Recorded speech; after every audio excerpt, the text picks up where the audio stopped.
Yo, what's up? Welcome, Crouches. Episode 250. Boom. Getting ready. Thought we might do another one. How you guys doing? It is the official pre-show for day number 5, guys. Man, we had some insane games yesterday. You ready for more? Yes, that was quite the evening. Can't say that I caught all the games live, but some surprising results, I would say, to put that lightly. I mean, to you guys for sure. Yes, the typical people that forced me into this decision for having to defend our common bracket of 2 APAC teams in the finals. Yeah, yes. I would expect you guys to be surprised. Listen, you don't understand. Philly and Hangzhou are going to make it to the finals together. Both Glads and Shock are going to get disqualified, and then Spark and Fusion are going to be in the finals. Some illegal Overwatch maneuvers. Yeah, they're both going to cheat. Both those teams are going to cheat, like the North American cheaters they all are. True. They're going to copy the Mayhem and just cheat. Fucking cheaters. Well done, Somebody's going to throw you didn't even do anything. You're like, oh, just, you know. Yeah, you literally got up to go pee and then came back and were like, oh, where is NA? Ooh. Everything was like fine, and then you 2 toddlers just wrecked the living room. Like, I came back to disaster. Oh, and then you made you made no good points to try and save it. You're just like, you know what? We're gonna let it sit. Me. We're gonna let it sit. You know? Very true. Yeah. Just trust the person who's been gassing up Christopher the entire season and consistently votes against him. Yeah. Trust him. I mean, that is one weakness, but did I not tell you that Seoul was literally going to Seoul? I literally told you once again, read the ether. What was the precedent for that, though? They lost to Fusion one time. Like, there was no precedent that was going to, you know, be the case again. They don't even have Chang'un anymore. Come on. Yeah. I mean, you know, they have the other guy, though. What? Who's the, what's the other guy? Yeah? Who's the other guy? You're blaming MMA? Look, you got to read the magic in order to follow this one. Look no further than the Arc Wizard, you know? No, I don't think it's I don't think it's down to that. But like, it felt high time that Seoul was going to Seoul. My goodness. And also I feel like a lot of what like happened is just feels like, unfortunately, that the APAC level was impacted by the quality of the scrims that they had available to them. They had to wake up too early. I'm not having it. They didn't get their coffee. And you know what? If APAC was allowed to wake up at 11 a.m. instead of 10 a.m., it'd be different. It'd be different. They would 3-0 everybody. Wouldn't be close. They would have 1 extra hour of sniffing glue, which helps. Trust me, I do it all the time. Cope. Okay. Anything else? Anything else to get out of the way early before we? I don't know if you guys can hear that. I thought I'd turn the alerts off, but I don't know if it's coming through on the stream or not. We will. I'll address all alerts-based stuff at the end of the stream. All right, Joe. Final. You know, we're about to get the episode started proper, so last chance to defend us. Is there any defense left? Wait. Okay, go. What is that? What did you just do? I'm giving Joe the opportunity to talk through his argument. You're gonna get me banned. Stop that. I can barely hear it, by the way, so whatever you're trying to do, it's barely coming through and it just sounds like a garbled mess. Oh, so really? No. Such. It was the clown theme. Okay.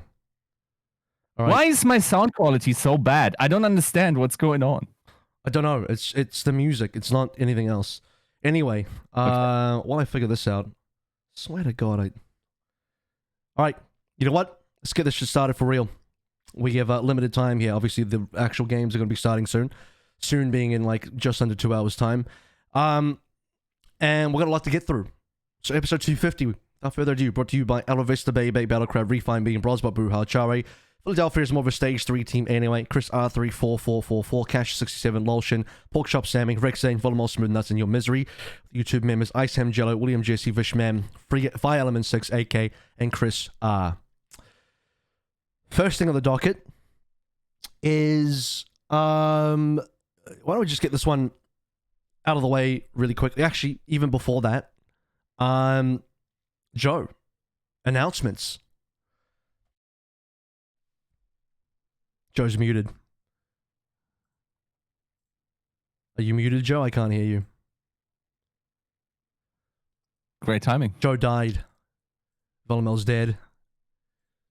Do you guys appreciate how I zoomed way into his face so we can actually see his head? What did you do, man? Your voice is gone. Do sign language. Ah, okay. Again there? This is going to be a 2-man show. Oh my god. Oh my god. Goodbye. Well, and he's gone. Well, okay, well, we'll figure that out later.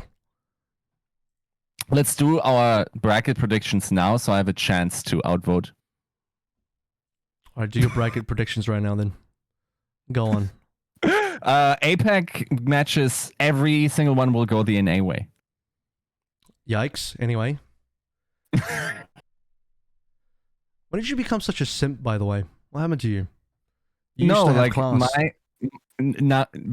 it's motivated reasoning. That's what it's called because you're the average Redditor then, I understand. Yes, because but I have sophisticated motivations, you know. I want to feel justified in the take that it was pretty bad to not give APAC as much practice opportunities and give contenders teams as late access, therefore severely limiting the quality of this region. See, what they should have done is allowed the APAC teams to just practice as much as possible, even outside the 5 hours, and then boom. It'd be super you want me to go nuclear?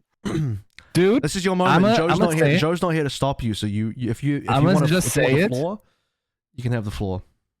I think this might be the season where the baby rage of North American, like front office people and the teams has finally made it so that like the competition is now completely stacked against APAC, where like, okay, like everything. I even concede that everything that happened at MM is probably fair. The thing is, like, whatever happened beforehand wasn't, and therefore, like, there was a competitive disadvantage. Now, you could argue that was always the case in the prior seasons because, like, the contender scenes were inherently stronger. Then again, what makes regional strength? What should you be limiting? What not? Blah blah blah blah blah. Long story short, I think this is like now we're getting into the region where like systemic differences are unfortunately compromising. Maybe also in a way that you can't really fix it because one big aspect is just like the asymmetry. Like if one region has 13, one has 7, and because you don't need to dodge like literally the best teams every other week because you're playing against them, that means the quality of your individual practice will just be higher on average. Right, that just makes sense. What we need is, in the playoffs and the finals, everyone comes to the same location, everyone has to travel, everyone has to wake up at the same time, everyone gets the same amount of practice, and then everything's chill. Right now, like, you know what a great idea would be? Imagine everyone, let's pick a random city, like LA. Like every team was just in LA, and you would maybe, I don't know, play from an arena or something. Let's try that. And maybe that could facilitate top tier competition and also content. I'm not sure, but I guess like in order to playing from LA, in order to get happy about your esports experience, I guess you gotta have a randomized location slapped on front of it, so you can feel alive and appreciate esports for nothing that has anything to do with the game. All right, now that Joe's back, Yiska's not allowed to anymore. Can you hear me? We can. Beautiful. It's announcements time. You. It is announcements time. They want to get into some chunky drama, or maybe it's not that chunky, but we'll find out. It's announcements big time. old crunchy, chunky drama. But you know what's not crunchy? That's right. It's Juked GG. TCP and Juked have partnered up. If you watch Lasso, we announced the partnership. We're working with them for about a month. Trying to highlight their social application. That's pretty tailored to your all of your esports needs. It's got schedules. It's got content aggregation. If you're not necessarily super big on Reddit and Twitter and how toxic those communities can be, Juked is actually going out there and trying to mitigate that and creating a platform that's a little bit more friendly to long form discussions. One of the big ways that we've kind of reached out with Juke in this kind of partnership or activation is we've kind of we've created this kind of makeshift award, the Juked MVP award, and we were trying to celebrate both high level Overwatch analysis and trying to shine a light on some of our favorite players, but also shining a light on fellow people like you, all you watchers out there, all you YouTube frogs. So we've got some beautiful comments that have been posted over on Juked. We're going to be doing this obviously for the next month, so there's going to be different awards each week. We're going to have different ways that you can kind of come on the show. This week was, who you guys thought was going to be maybe the way too early MVP of the Midseason Madness. And we've got some regulars, Fire Element, obviously, coming in, giving Fleta a vote, even though, maybe didn't have the best game ever, but obviously one of the most successful player. Mostly. This was posted before last night's game. Easily. 100%. Do you, D-Hulky, we're gonna have to talk later. Just throwing it out there, Do you have to slide those DMs. You like if you guys let me tell you something about getting early on new platforms that are promising, right? Everyone that's a little older remember when, for instance, the Reddit experience was amazing. Unfortunately, there's something within the human algorithm where at some point, it doesn't even need a Pied Piper, even though it could be that there's some, nefarious source behind all of this. But eventually, a population of too many lemmings will just run off a cliff. So just enjoy Juke now, because as I can tell you, I've gotten plenty mad at Reddit. I've yet to get mad at Juked. Honest to God, it's a pleasant experience. If you are interested in multiple different esports, head on over there, check it out. Even if you're just interested in Overwatch in particular, I've talked to Fishsticks in particular and Chanman, pretty much in contact with them a lot of the time, and they're pretty committed to even the tier 2 scene. So go check them out. Another thing to add is that they are crowdsourcing a lot of their funding. Juked is actually doing a community fundraising opportunity to allow you guys, the fans, and the community ad hoc to join and create the best product in community in esports. So if you're interested in joining, interested in investing, head on over. You can invest in Juked. They're aiming for about 400,000. So they're quarter of the way there, I believe. So head on over. Let us know, or let them know we sent you, and I believe you'll also get a badge in the coming months. We're working on, a little TCP nod to the fans. So very cool. Check that out. Yeah. Awesome. So there it is, guys. Our new partnership with Juked. Go and support. Brilliant platform. And actually, something just came to mind while we're talking about that. This is a very important tournament for MVP, Rookie of the Year, maybe even Coach of the Year type of nominations, because this is our only international tournament before the playoffs. And, I think the awards are all decided before the playoffs anyway. So, if there's a time for a player or a coach or whoever to submit themselves as the front runner, probably the leading candidate and the most likely winner for a particular award, kind of is, in my opinion, going to happen this tournament.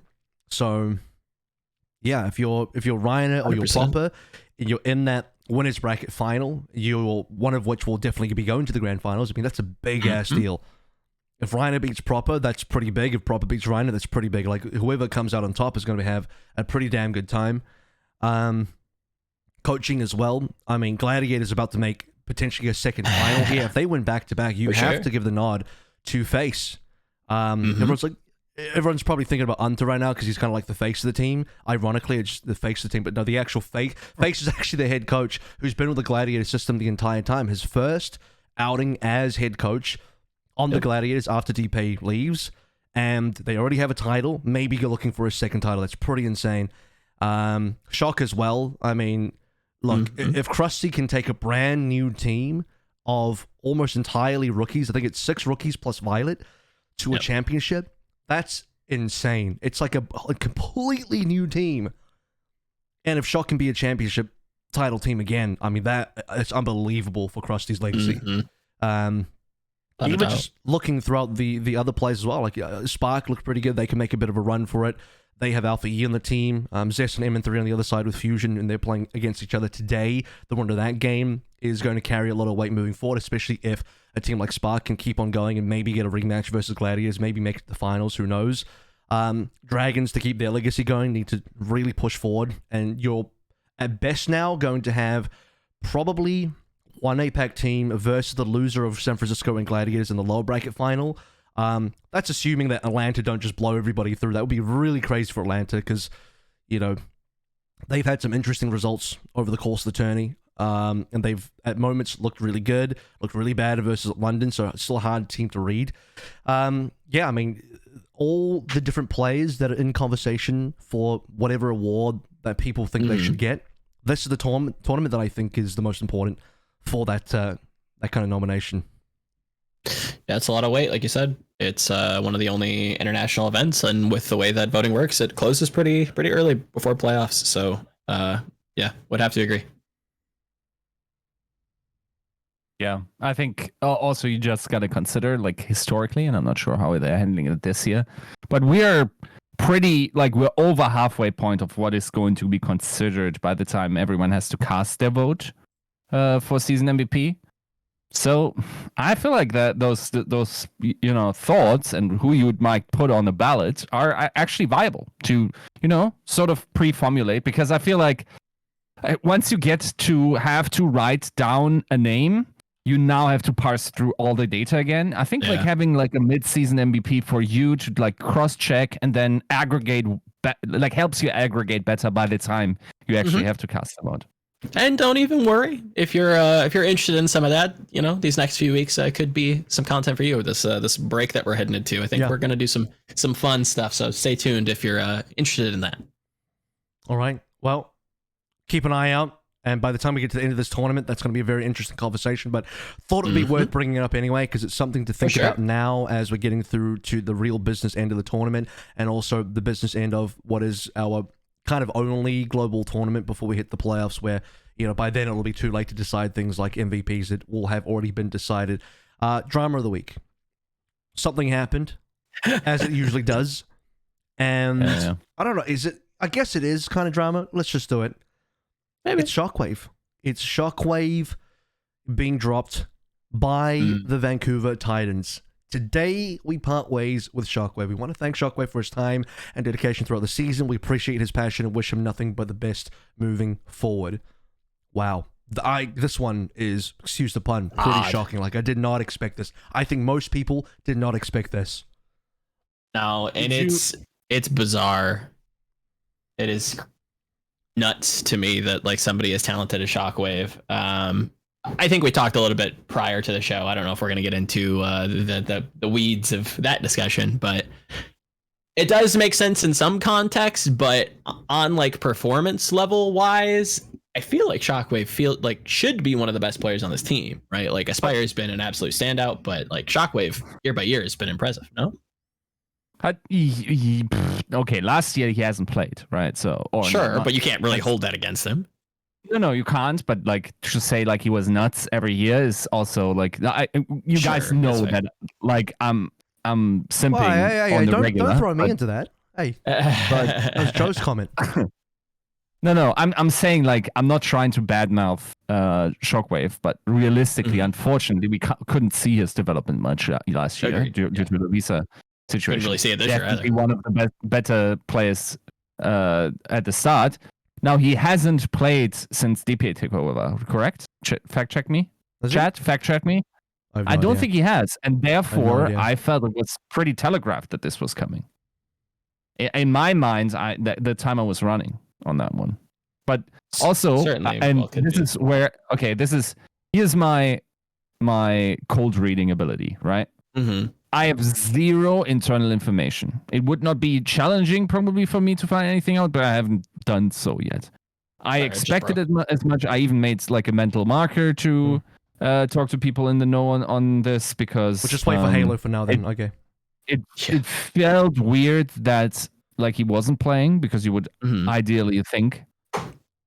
I think like Depay never using him in some way probably indicates something, and that doesn't just necessarily have to be, you know, anything nefarious going on, or like there are various reasons. So one very feasible reason as to why you would not include sHockWaived into your regular rotation is maybe you think there's currently not a chance for him to break into the hero pool because you have preferences on your players.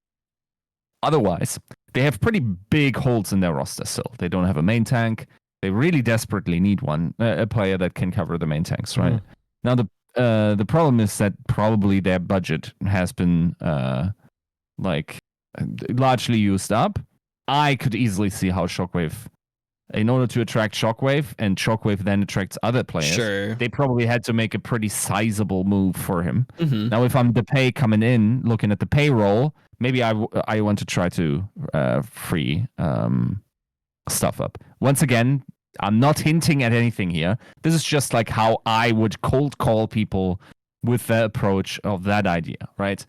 It makes sense. So makes perfect sense. I think there are very many non-nefarious reasons as to why like this was the way it went. sHockWaived also came out and said like this wasn't his decision. I also think like it's going to be increasingly challenging for him to find a new squad this mid-season. For sure. I think there's ever so few spots available for him at this point. Most will probably come with a paid cut. So yeah, it's overall a pretty perplexing situation just from a name recognition value, because it always felt like sHockWaived was the golden boy for this team.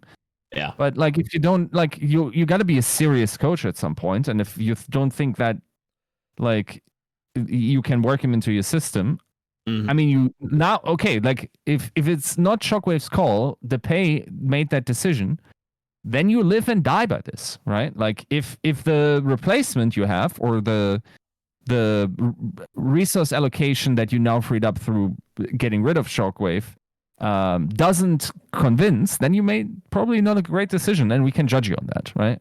If it works out, then this was a hard decision that made you help your franchise. So I think these are the types of moves they are not out of the ordinary, and I'm not flabbergasted by them in any way. I don't think. Even though I think the only thing that's like, I think Kit's cracked. So I'd much rather have an Overwatch League where sHockWaived for once can play an entire season, which he's yet to do. So yeah. Well, let's before you comment, Joe. Let's get the sHockWave's actual comment here. We can narrow some things down. Not my decision, but I hope the team will do well in the future. Thanks for the time, Vancouver Titans. GG Skullface.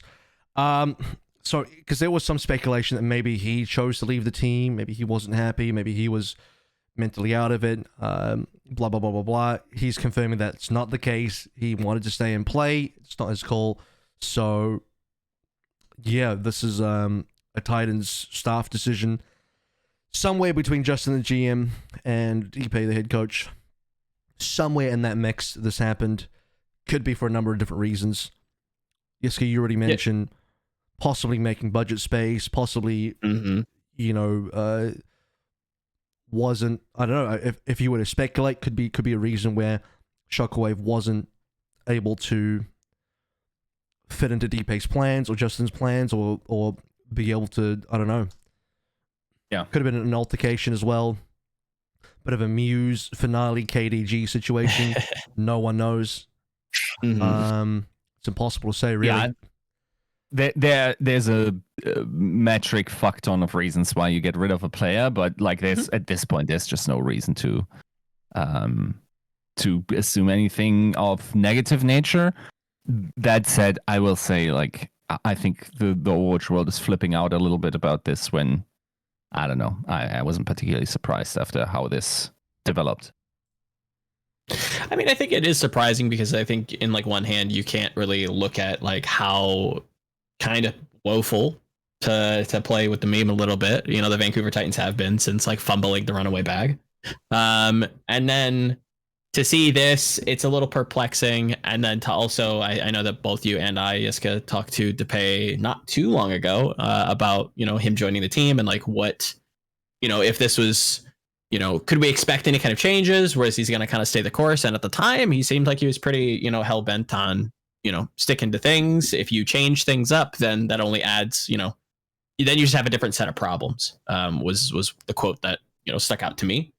So unless he's kind of changed his mind on that, like, again, I think that for the future, yeah, you're probably going to need, you know, some solution at tank because Mirror just isn't going to cut it. And then False is just like the most okay as it gets. And then you lose a little bit of firepower. I think the tweet from sHockWaived leans a little bit into your theory. I think, you know, I would definitely subscribe to that, knowing that like, yeah, this isn't my fault, guys. Like, this isn't my choice. Like, it is what it is. Like, it, you know, what can you do? Business. But I think, you know, sHockWaived has a bright future with him. Hopefully he stays within Overwatch and, you know, maybe plays in tier 2. Maybe goes to collegiate. You had an interview. I think. Yes, you had an interview with sHockWaived about a month back. A hot minute ago, yeah. Yeah. Anything to glean I from think that? like, and now I remember he did definitely play in that game, and it was close. So he did play under DePay. But like, I think the general consensus here was not really like. I think he enjoyed being like in the new system. I think like he outlined how DePay and Christopher had similar approaches.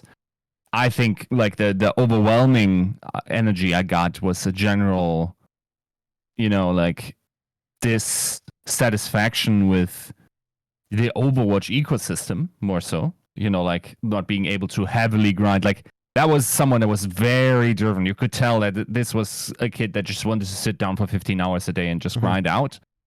But, you know, no ranked and whatnot. And that just makes it very challenging, right? And keep in mind, at the time, the beta wasn't up as well when we did that interview. So, yeah, I don't know. Like, I didn't see any breaks that would have informed my opinion on what transpired. Mm-hmm. If anything, probably discredits my thoughts on this process. But yeah, I don't know. Like, so something within the last month, you know. Yeah, maybe even within the last couple of weeks. Yeah, could be a quick decision. The next question ends up being: do they need a replacement yet? Because their roster's now, in a funny kind of way, 3 supports, by the way, 1 tank, 2 DPSs. Mirror, I guess, also counts as a tank, but at this point, Mirror can't play tank for your team because you only have 2 DPSs. So unless one of Aztec or Scarippa is going to be a DPS when Mirror decides to go Doom, you've lost your 2nd/3rd DPS. You've also dropped Psycho a little bit earlier on, by the way, as well. You're at this stage where you're sitting at the roster minimum, which is 6 players, right? This is the absolute minimum. Yeah. And nobody in their right minds would ever construct a minimum roster of 6 players, and half of it is support. Now, obviously, that's not the idea that Titans were going with at the start of the season, but that is the place that we are at now, which does say to me, because you also mentioned they desperately need a main tank. Well, how about a 3rd DPS player? Do they also desperately need a 3rd DPS player? I mean, it doesn't hurt. I think more so than anything else. I think with Mirror, you unfortunately do. I think like you could get like a banger DPS, and like for instance, some people have said King. I'm not sure if there would be competition on this player and what kind of a budget you would have to shell out for him. I think like if it was to be a big budget because you're fighting against other teams, then that's less preferable than 1 decent DPS player and 1 decent main tank player. I think that's what mostly complements. Now, if you can get King and a decent main tank, then now you're cooking, and now you might even dream of like making it to 10th place in the second half of the season, right? I don't necessarily agree that the season's over either, because we're about to get a clean slate for Summer Showdown, and then you look at these upcoming matches. their schedule is pretty nice. Like you're not going to get a better schedule than this. Really are not. So there was a world where I truly believed that maybe that Vancouver could get a nice renaissance in stage 3, maybe even qualify into the tournament. Go to Toronto, which is, you know, within their country. I don't know. It's but not a strong point. But my point is that like it was going to be a clean slate for them a little bit. Do I think they're going to make playoffs? It's going to be difficult. But for this team, a big turnaround would already just be to play well in the next stage. Forget about making playoffs for now. It's about being competitive moving forward with DP at the helm. So 100%. They're going to need to sign something in the next. I think you agreed. You also probably need an assistant coach. I mean that wouldn't happen. I think I don't know that DePay would look cross at me for saying this, but I think he's like very headstrong and like knows what he wants, and it doesn't. I've never gotten the vibe that like he's found like, you know, the assistant for him. And I he's think also lost that, no? Sure, but like, what are you gonna do? Like, chuck a bag at Face right now? Like, right? Yeah, just now, for right now. right. Yeah, just for the new situation. No, Yeah. Not at all. I think like that's a struggle. I think he's also commented as much that like he almost prefers to kind of go at it alone, like make mistakes on his own and just kind of like learn to go fast and not have a ton of bureaucracy. I think I agree that like they have to pick somebody up, and looking at some of the contenders games that have been played recently and looking at this patch, I think maybe getting ahead of the curve and like signing somebody who is like by and far really, really good at Junker Queen could be a look. I think having somebody come in that has experience playing, I don't know that this player exists, but like having somebody that has experience playing main tanks, but also is like quite proficient at Junker Queen could be kind of interesting. Also having a flex would be good. Neither do I. But like, what's Gig doing? What is God is good doing these days? I mean, I have no idea how good he is, shout. but like he's been an album. I don't know. He's been a Valiant. I don't know, man. I don't know. Yeah, it's a tough situation. They also can't. Mirror's probably not going to play Doom next meta anyway because Doom's been nerfed. So I guess Mirror is just going to be a dedicated second DPS. Without getting too deep into the speculation of what next meta is going to be, because remember, Contenders is playing, but they're also playing one patch. Correct. Yeah. Before they were playing one patch after Owl, but also one patch before Beta Live. Even though the beta's gone, there was a hot fix on the beta, which actually nerfed Junker Queen's shout, and I think gave Doom some slight buffs, and some other changes as well, like nerfing Zen. So even the patch that Contenders is currently competing on is not indicative of what Owl's going to play on for Summer Showdown. Because Owl's going to be on the latest patch, as far as I'm aware, which is one after Contenders. So who knows? I'm not going to speculate too hard on meta. I guess that's pretty much it for Vancouver Titans talk, Shockwave talk, right? Yep. No one else has anything else to bring up there? Shall we get into... I'll spend like half an hour, maybe tops, on match recaps, and we'll do a little bit of the previews as well. Just go down the list in terms of... because our last episode was day 2 preview, why don't we just blow through very quick thoughts on the other day that's also happened. So we had the actual upper bracket games, Shock London, Dallas Dragons, etc. And then we had the lower bracket games, and then we had yesterday's game. So let's blow through day 2 and 3 very quickly. Just fast thoughts on those, and then we'll actually dive into the minutia of last night. I thought Shock London was quite competitive, surprisingly enough. Obviously, you know, for those that tuned in last week, or rather this week, but a couple days ago, my pride did not hit. I went for the bold one. I went for the 3 lions coming home, and it definitely did not come home. But I thought it was competitive through and through, and they gave Shock a run for their money. Thought it was relatively close for a 3-1. Why don't we talk about the London loss to Florida then? Because that's got to be an upset, right? It's got to be an upset, considering how hyped up London were into this tournament, and how the opposite would be true for Mayhem. I don't want to shit on Mayhem. I think they did well. They deserved to win. They played fairly close as well. I think Mayhem once again proves that they are an underdog that you cannot underrate. Yep. But London out in 2 games. Well, actually, that's not correct. They out in 3 games because they beat Rain and then lost twice. So thoughts on London being gone straight off the cuff almost? I would say the Mayhem upset for sure. When you come into the Midseason Madness and you beat them in 5 nail-biting fashion. Exactly, right? Like, that should give you a lot of confidence. I don't think that London performed up to their potential those last few maps. It was very quiet. You see Backbone come in on the May and you expect big things and you just don't get big things. Like, it was quite poor, I'd say.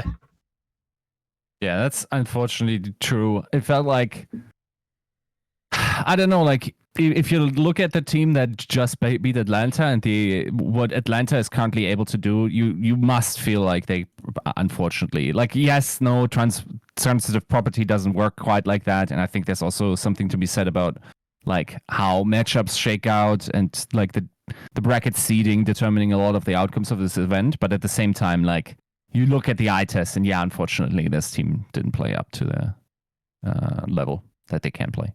They had some flashes of brilliance, but, like, just in terms of going into those championship rounds, like, they looked gassed. Like, it was not the London that I think we expected to see coming through this, like, regular season stage.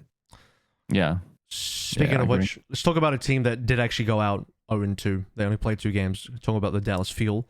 Now versus Dragons.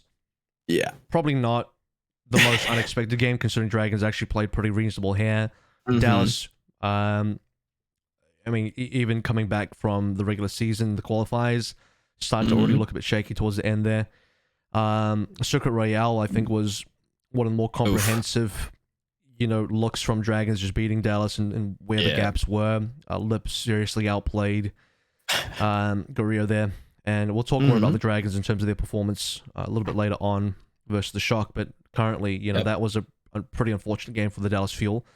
And, I mean, at this stage, you had no reason to doubt Shanghai. Yet 6-0, they beat Toronto 3-0. Okay, did Toronto look competitive? Absolutely. But Shanghai still 3-0, Shanghai 3-0 again. No reason to doubt Shanghai. Move on to the lower bracket. Now, this was a very interesting game because I think a lot of people would have maybe still expected, like, right, you lose to Shanghai, but Fusion have problems right now. They have COVID. They're not in the facility. They lost to Spark here. Spark obviously also look insane, but a little bit more about that later. Fuel maybe had a good shot here, but then Fuel came in, seems like played very similar things to what they did versus the Dragons. Obviously, there's probably not a lot that you can change overnight. Yeah. Personally, I'm still not a fan of the Lucio Mora. I think it's had an abysmal win rate over the course of the tournament and the stage so far. And then you look at this 122 meters on New Queen Street, which, by the way, was a map pick from Dallas Fuel. To be fair, Philly, I thought, also threw a map pick by going to Route 66.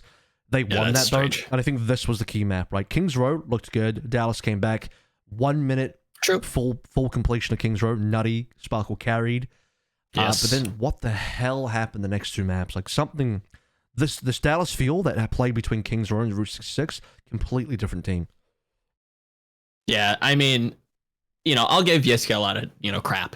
I'll flame his takes, but coming into the season, I think he rightly looked at this team and, pointed out that, some things change, but for the Dallas Fuel, not having a hitscan player kind of remains the same. I think this meta entirely has been a locker shoving, a rinsing, a swirly for those in the know of Gurio. And I feel bad because it's his rookie season. I think he has a lot more to prove.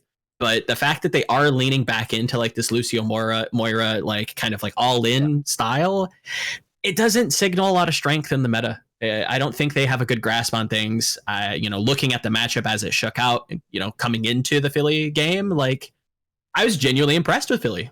I obviously was very critical of Dallas coming into this stage, even in the qualifying games.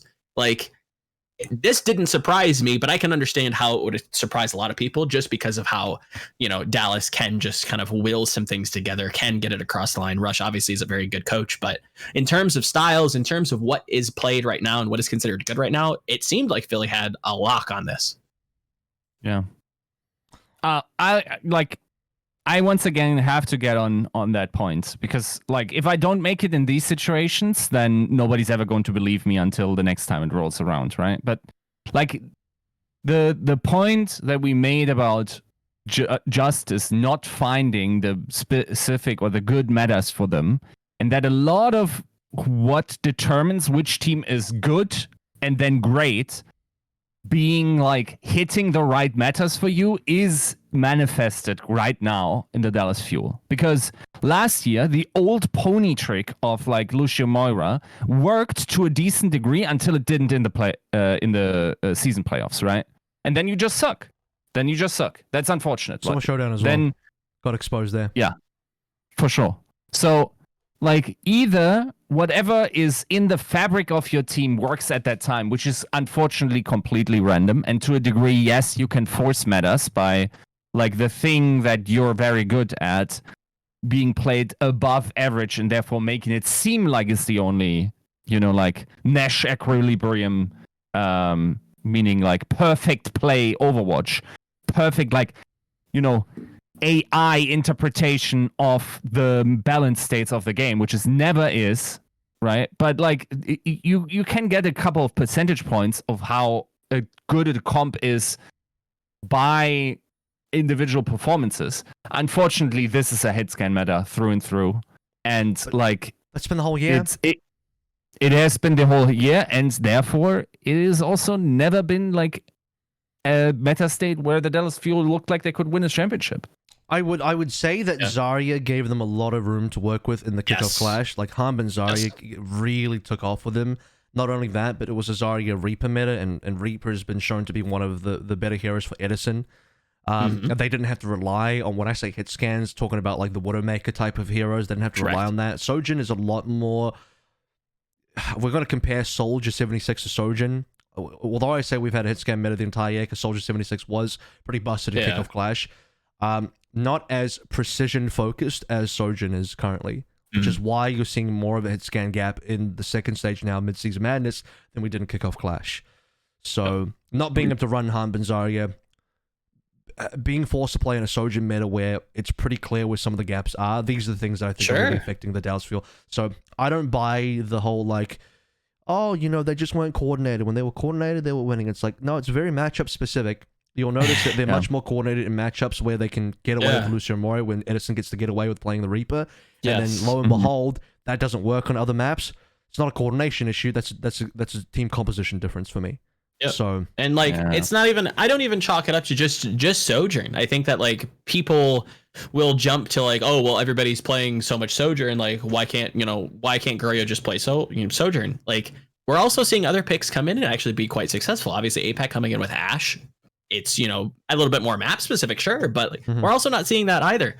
So I don't see the coordination argument, because they're literally drafting compositions to make sure that they're like hyper coordinated. Like the Lucio Moira like is a very clear game plan. The problem is like it is one dimensional as it gets. Like it is a unga bunga head, you know, face hunter deck, you know, red deck wins type of, you know, This is the most red deck team I've seen in the entire league. Like Dallas Fuel, and to be fair, they've been good at their entire identity for a year and a half has been. Agreed. We are going to be better. It's been successful. Rushing into with Lucio Moira type compositions, even when they're not playing Lucio Moira, right? That's been their style. Even when we watch the Zarya Reaper, they're very fast.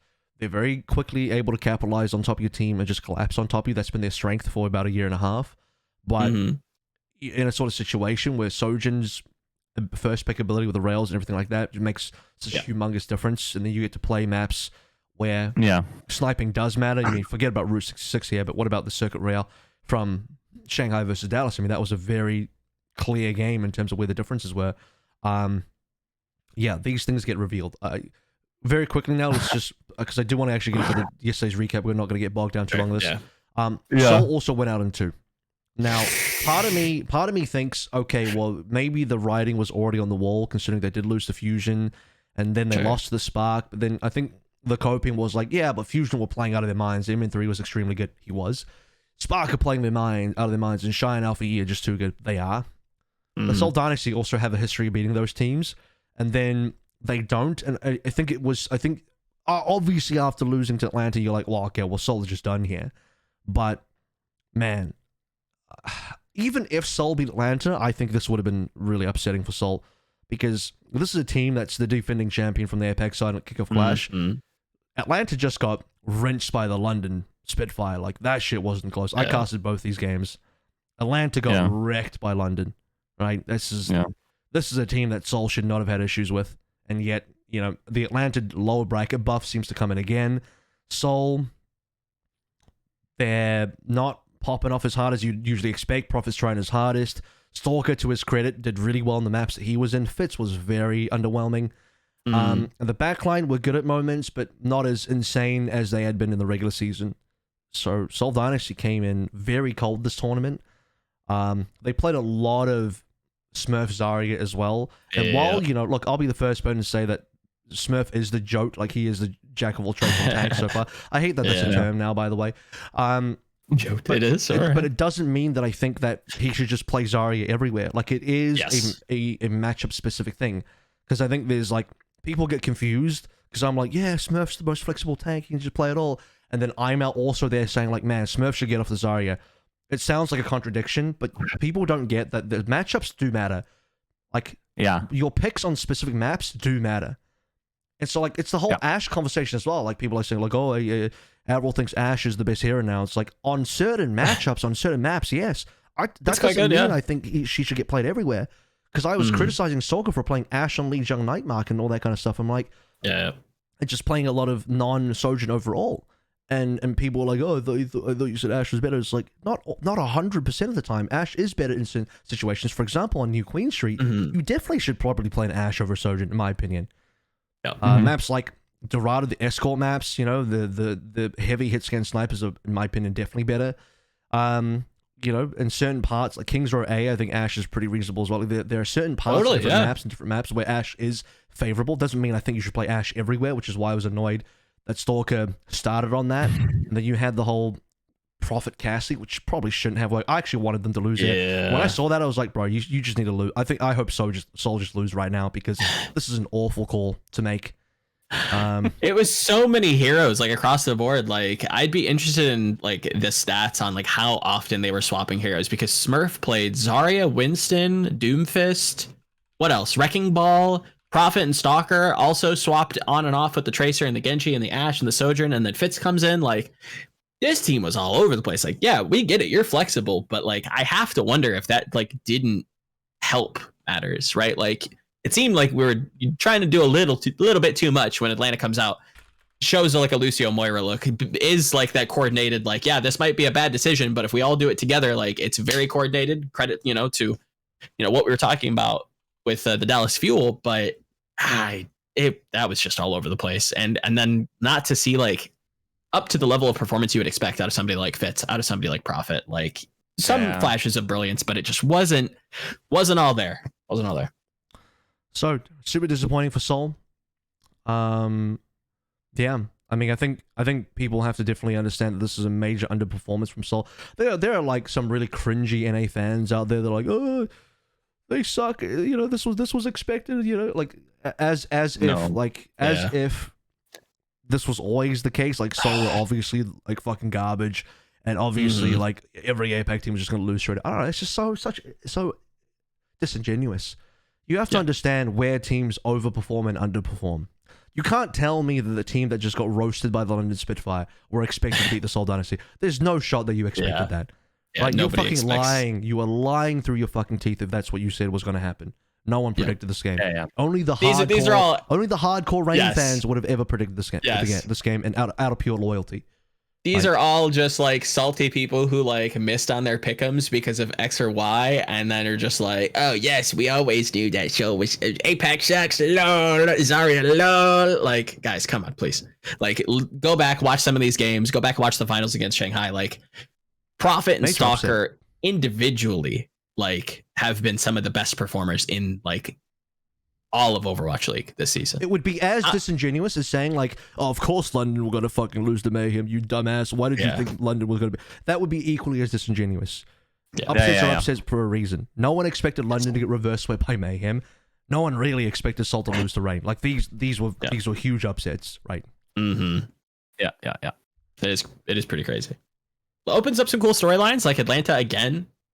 You know, circling back to what AVRL said kind of, you know, at the start of the show, like, again, you can't really count out Atlanta in these loser bracket runs. Like, any Melee fans in chat, like, this is a mango run, guys. Like, I don't know. Start us off with Atlanta versus Houston. We're going to officially get into this now.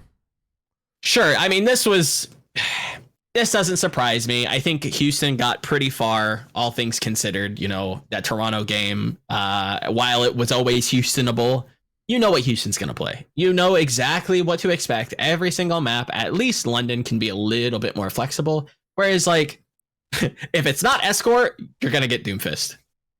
That's it. Like, it is. You are hoping and praying, if you're a Houston fan, that Merit and Pelican just have games of their lives and they just like hard carry the game. And now, to be fair, Merit has been phenomenal. Pelican has his moments. Dante is still a great Doomfist. But is that the composition that's dominating the meta? Absolutely not. Are these the picks that are dominating the meta? Absolutely not. Genji, not so much. Sojourn, 100%. Like, I think their backline is definitely slept on, but like this, if any game was to be expected, I feel like this one was kind of set in stone as the bracket kind of filed out. This is a pretty 50-50 game for me. I didn't know who to go for here. I think I wanted to go for Rain, not because of Sol, but due to the fact that I know that Rain are a good lower bracket team that has these really insane runs through the lower bracket. And I also feel like Houston's previous game, who did they play just before this? They lost to somebody, didn't they? Who did they lose to? Do you guys remember? I don't want to back out of this screen to check the bracket. Ooh, Houston? Houston lost to somebody to Houston lost to Glads. Okay, yeah, and that game was like, that was a comprehensive loss. That was a big ass 3-0 like, that did not look close. Doesn't shock me. Yeah. And I don't know, I wasn't feeling great about Houston, and sure, I'm still trying to buy in a little bit more to the Piggy Winston and the Piggy non-Sigma picks.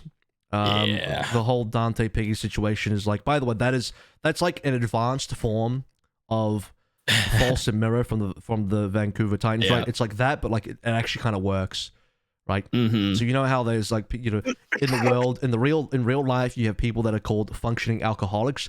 Houston Outlaws are the functioning Doom Sigma 2 trick team. Doomaholics. They're the Vancouver Titans, but they actually work, is what it is. And I think this is like such a good meta for Houston, and by no means do I like. You can check my bracket. You can check some of the past shows. Like, I didn't expect Houston to go deep, but when you have people like Merit, I don't think anybody. Correct me if I'm wrong. I don't want to speak for anybody on my fellow hosts here, but I don't think anybody expected Merit to be as good. I think we've seen a slight dip in terms of performance from Pelican, just because like his Echo is just so lauded, and the Genji and the Tracer have been kind of quiet. But like, this is a meta that like wants you to make pop off plays, wants you to kind of like take over the game. Like, if there was ever a meta to have your DPS just like run trains on the game, and you look at like a team like the Spark, you look at a team like Glads or Shock, like they're not playing everybody has their flaws, but like the one thing in common that they have are crazy DPS players that can just like that hit this meta and are doing it super, super well. So like, this is where Houston should be peaking. And I will circle back to what you said about the meta going into, the Summer Showdown. I won't spend too much time speculating on it, but I do have some concerns about this team if we are moving into like a very cohesive kind of death ball meta, let's say. Like, I don't know that we're going to get the same level of pop-off performance. It could be, could not be. I don't know. I'm a little hesitant with Houston. I think Merit found his hero. And so if he can't play Sojourn anymore, I am concerned. Because I think I remember, like, last episode we talked about Houston, and I kind of apologized for the Merit slant. I was like, you know what? Actually, I think he's pretty good now. But I will be concerned about what he plays after Sojourn if we go off of a Sojourn meta. Yeah. He has been nerfed on the next patch. So we'll have to see. Maybe Merit can still make it work. It definitely is their best hero, and Pelican can just kind of do it all right. Yeah, I'm not gonna lie. I'm kind of more concerned about Pelican. Are you? Like, why? A little bit. Like, it's not that I think he's bad. By no means do I think he's bad, but like, his Tracer this season has been a little quiet, and I feel like he just always wants to play Genji or Echo, and it feels like he ever been the like super elite Tracer though? No, never. That's the thing. And that's where I'm a little concerned about them going into the next stage. I'm not that surprised by his Tracer probably being one of his quote unquote weaker picks. Still not. When I say weaker, I don't mean like he's shit. I just mean like no. He would prefer to play the Genji or the Echo. Yes. Those are his two best heroes. Yeah. That said, like, Yiska? Atlanta, they're quite good. Like, credit to them. Yeah. I don't. Was anyone surprised by that result? Not really, right? Yes and no. I still think it was a 50-50, but maybe slightly favored for Rain in my mind, so maybe closer to like a 60-40, but I wouldn't have been surprised if either team took it. I wouldn't have been surprised. I wouldn't have been upset. Yeah. I think either team could have won this game. Yeah. Chat, correct me if I'm wrong. Did we not have like a huge like ultraviolet play? Like, did he not just kind of show up on Ana? Am I misremembering, or was that the Soul game? I think the thing that people remember is Lastro having the flank True. on King's Row, and then dying on Colosseum at the end without popping trance, stuff like that. Like, people definitely remember Lastro's mistakes from this game as a highlight or low light. It's such a shame. I definitely don't want to just blame the guy too hard, because I'm sure there's more things than that. But like, yeah, there's a few question mark moments from Lastro for sure. And the worst part is he's not even going to be able to pay off his fines from this. So true. So, I mean, credit to him. That was content. That was just funny. That was content. Like, just a reach under the monitors. I don't know. Like, you'd think the league might have learned, like, hey guys, like, just so you know, we're on camera over here. Camera 1 is live. He's not it's being the fined, hot feed. by the way. He's not actually getting fined, but it's a good. Well, meme. that's good. Yeah, it is a great meme. I think it's fucking hilarious. Yeah, it should, like, I'm not even sure why I said what I said, because like normal in a normal sane society, like this is just what happens, right? Like, it is what it is. Like, we're all mostly adults here. Like, yeah, we want everybody to have fun, but it's harmless, guys. Like, if anything, there's other things that happen, like even match chat that's a little bit more mature adult esport anyway. Yes. You know, like, this is very tame. We're off Disney Plus. We can live it up, you know. Yes. Like, we're not on Disney anymore. People are allowed to be a little funny. Yes. Look, all I'm saying is, like, the way Johnny ate the banana was more vulgar. You know, I would agree. Where's the fine for that? Eating shit the long way just can't happen. I'm down with like the Kigurumis and like the feety pajamas, but like eating shit the long way, like, come on, Reinforce, you got to stop. By the way, this matchup, by the way, was really funny to me. There's something cursed about seeing Hawk and Piggy in a Winston mirror. Very something cursed. Really cursed about that to me. Yes. Yeah. Very. Is it the animal names or? No, it's just neither of them are quite, but none of good. them are main. No, none of them are main tank players. They're both off tank players. I also want to comment. I think I've been really impressed by Venom here, and it really starts with him coming up to par versus Soul. And people will remember his 1v1 versus Prophet that kind of decided the final map on Lijiang, right? Venom has just been kind of going from strength to strength, especially in a position where, I mean, it's not Nero's fault that he's not as good on the Tracer. That's not his role on the team. Venom's the Tracer guy. But, yeah, I mean, the more I see Venom, I'm like, damn, this team is starting to look really good with the Venom Tracer. You know, as Hawk gets better on these dive tanks that are not the usual off tanks that he plays, or the Doom. Atlanta Rain's dive is starting to come up to scratch. You know, where they fail now in the Rhine Rush, which is such a weird 180 from last year, because last year they were specifically known that was like their comp that was best at that, and now I would heavily argue they're a much better dive team than a brawl team. Having I guess Venom here and having Doom be a strong pick for Hawk, but now also transitioning into stuff like Winston definitely helps out. They just need, both of these guys between Pig and Hawk need to do the burn R thing and start learning like a ball as well. Something it's crazy that burn R can do that. We'll get to Shy, burn R, and Hangzhou Spark in a second though. Any final thoughts on Rain versus Outlaws? I think again, like we will have to see what their next matchup looks like later today. But I would not.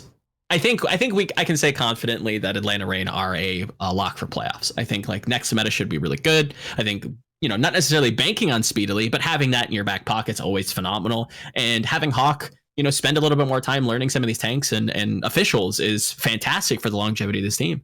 I see Atlanta doing really, really well in Summer Shadow. Yiska? Yeah. Cool. All right. See what speedily adds to the team. I don't know. Double flex DPS meta, maybe. Sure. We'll figure it out. Kind of hyped for that one, but by the way. Yeah, it's going to be a big change up, I would say. I don't know, like, I'll eventually talk about it. I'll eventually make content about this, but like Overwatch 2 was a hard reset or a soft reset for a lot of things, and rookies are once again up, my dude. Like, it really feels like, if you look at how the numbers shake out, like every season in like from season 1 to season 2 and from season 2 through season 3 and even from season 3 to season 4 from season 2 to season 3, like that's when rookies had a lot of utility. And then when we went from season 3 to season 4, now the veterans sort of seem to now get the hang of it. Like veterans were pretty strong in like what they provided. Sure. Especially those that were filtered for the hero pool stuff and could still hang in season 4 were like really solid, and like teams with veteran status got far. This has been a soft reset, and I feel like generally speaking, I expect a very promising rookie to land much more often than I would have coming into season 4, for instance. Speaking of rookies, so move on to our next game here.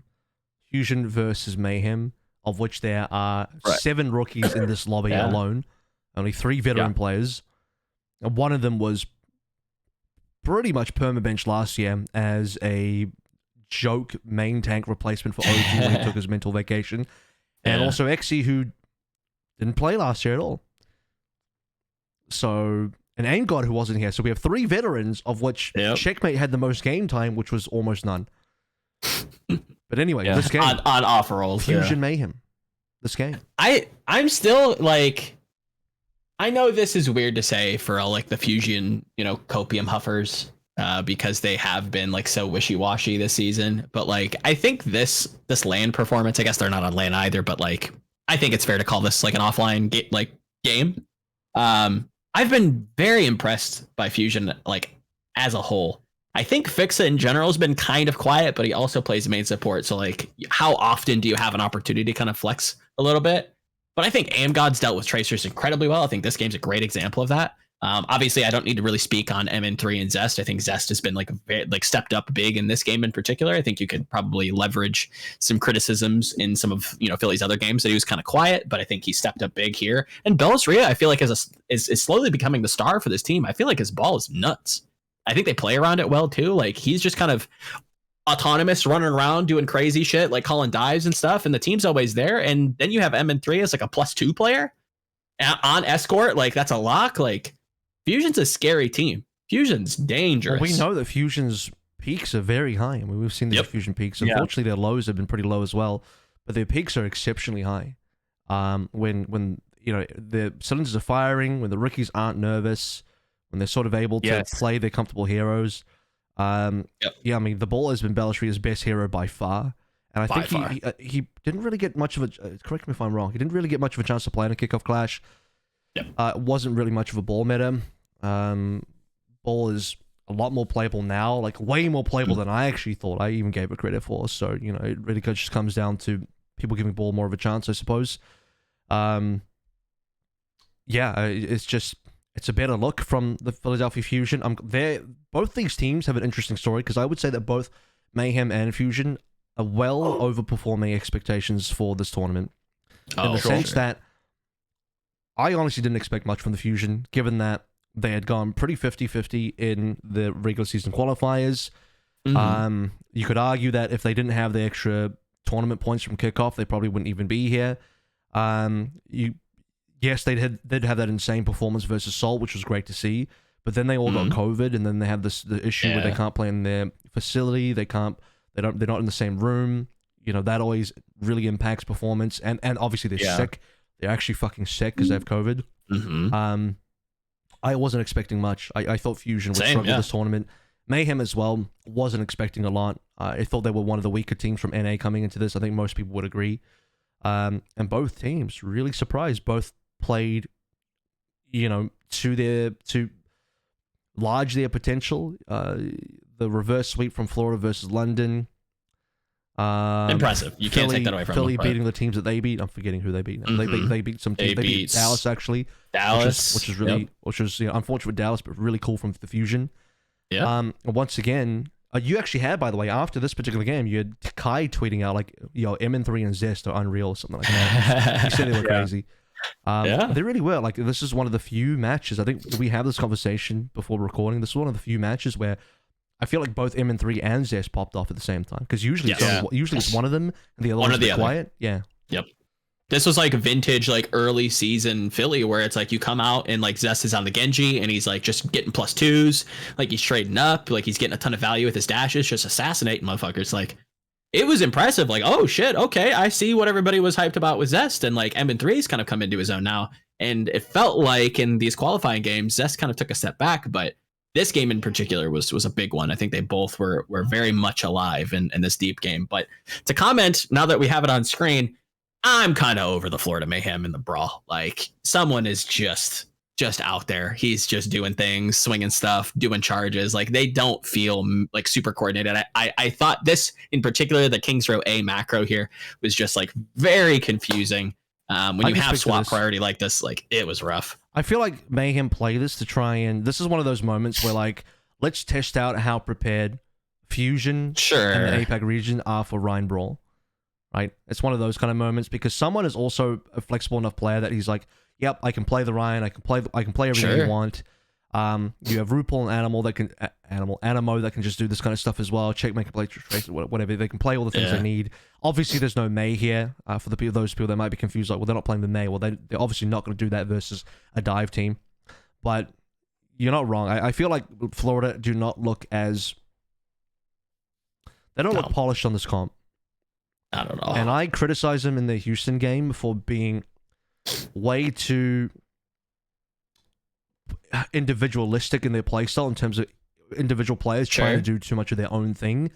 Not necessarily having faith or trust in the team and just kind of going off and trying to make their own plays to try and save the game. This is the type of composition where you need pretty flawless team coordination where everyone does have to be on the same page as far as how you're going to move around the map and all that kind of stuff. I think teams outside of London trying to play this, because even Atlanta playing this was not a good look. Like Rain with Hawk on the Reinhardt is still, he needs some more practice. Unfortunately, hard to do that in Overwatch 2 when you can't really play the game. But yeah, it's a work in progress for sure. I think no one except London should really continue to try and run this. It's just not a good look. Yeah, especially when you have like, I don't doubt that someone is like a great player. Like we've seen him perform extremely well on Zarya last meta. We've seen him have a monkey. Like his Rhine, like doesn't seem like it's getting a ton of help. And I don't know if we'll get to it in terms of the clip that's being shown on screen. I would tend to agree. Like he's just left out on an island once they get towards the end of B. Like I believe they get full held, or not full held, but they get held on B. And someone is just like left out in the open. Like people are running flanks. People are kind of running like wing positions, and he's just like hoping that his Baptiste heals him, and like he's just a payload sitter guy, and he has to like try to make a play with the charge, and then he feeds a little bit, and it's just like it doesn't seem coordinated. Like I'm kind of over it. Like I think that they look genuinely really cohesive when obviously they run the Lucio Moira, but on the maps that you can't, I just don't know that the wins there, the Reinhardt's look. The small improvements are, this bones I'll throw a Mayhem, is that they did look much improved after the Houston game. It was probably important that they got rolled by Houston to then be able to step it up to beat London. I don't think this team, like for example, if you have Mayhem versus London in the upper bracket, and that's Florida's first game, I think Florida lose. I think Florida beat London because they lose to Houston first, and it reveals issues that they need to address ASAP. Right? Yeah, maybe. Yeah. I think also we're just like in a situation, especially with hitscan metas, right? Where it's like hitscan is the most volatile role to day-to-day performance.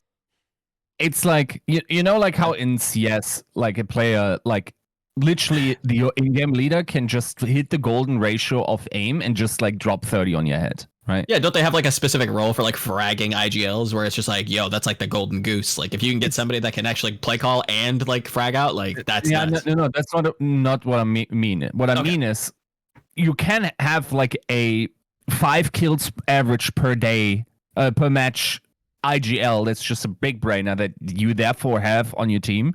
But like every once in a while, the human body is capable of just giving you hand-eye coordination that's like otherworldly. Like it's like you're being played because you're an NPC and you drop 30 on someone's head. And I feel like that's to a large degree the variance that a hit scan can have from a day-to-day performance is so vast. It's not just like when you have a pop-off day, what happens is like the first 5 kills you get, you impress yourself with that, and then it's just confidence. You fly into every single angle like you're the best player in the world. And I feel like a lot of the time, that is also the thing that you see with Philly, where it's like they have backline survivability issues. It's something I talked to M3 about, right?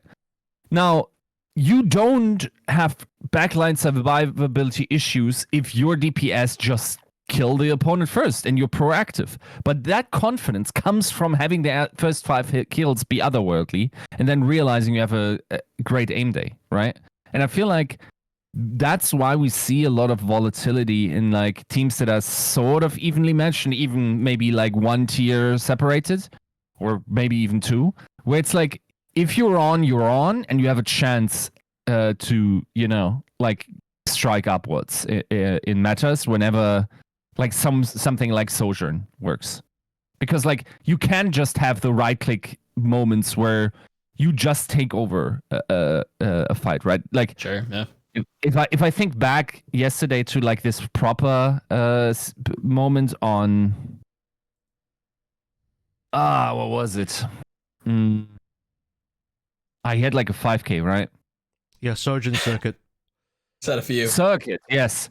Like that's just like the type of performance that you can bring on this hero. And if you're just on that day, and to be fair, proper is on quite a bit more than others, then you're just taking over the game. And that's like we talked about this like being less so the case in Overwatch 1, and that we want to be a game like this. I think 5v5 has contributed to that variance a lot more, which makes it exciting, right? Like the variance of results feels wider than it did before. Let's talk about the rest of this matchup really quickly as well, where Florida up 2-1. Philly forget to pick one of their signature maps in New Queen Street.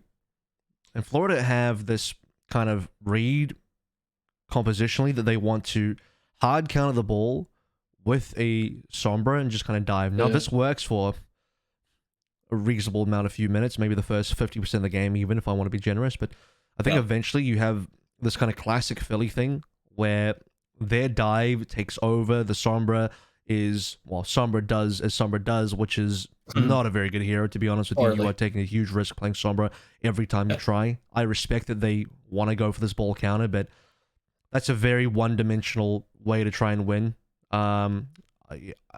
Maybe they could have won, but at the end of the day, this is one of Philly's best maps. M3's Ashe is wild on here.